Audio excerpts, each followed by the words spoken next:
क्या दुनिया में कोई भी नौकरी आपको खुलकर ये कह सकती है कि आपको अपनी जान देनी होगी और अगर आप मना करें तो आपको जेल हो सकती है।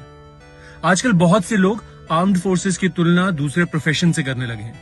आज इस कंफ्यूजन को दूर कर देते हैं। Article 33 of the constitution of India parliament को पावर देता है कि वो आर्म्ड फोर्सेस पर्सनल के फंडामेंटल राइट्स को रिस्ट्रिक्ट या मॉडिफाई कर सकते हैं ताकि डिसिप्लिन और ऑपरेशनल रेडीनेस बनी रहे। इसका मतलब एक सोल्जर यूनियन फॉर्म नहीं कर सकता, स्ट्राइक नहीं कर सकता, प्रोटेस्ट नहीं कर सकता, पॉलिटिकल एक्टिविटी में पार्टिसिपेट नहीं कर सकता, पब्लिकली गवर्नमेंट का क्रिटिसिज्म नहीं कर सकता और सबसे important life threatening combat situation में वो अपनी कमांड को रिफ्यूज नहीं कर सकता।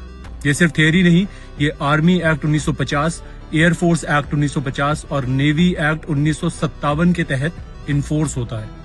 अब आप कंपैरिजन देखिए।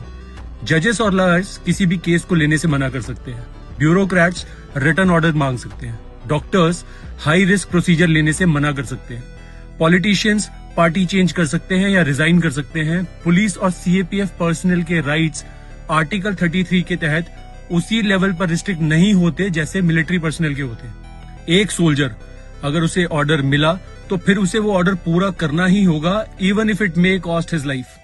इसे कहते हैं अनलिमिटेड लायबिलिटी।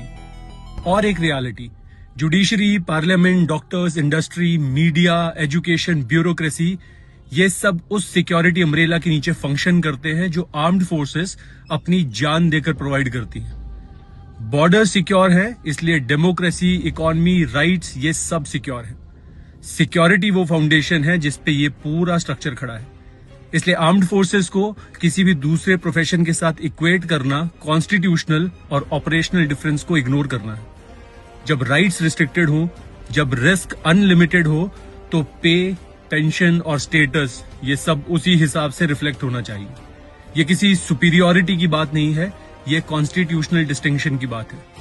अगर आप मानते हैं कि नेशनल सिक्योरिटी में तैनात हमारे सैनिक सबसे पहले है तो इस रील को शेयर कीजिए।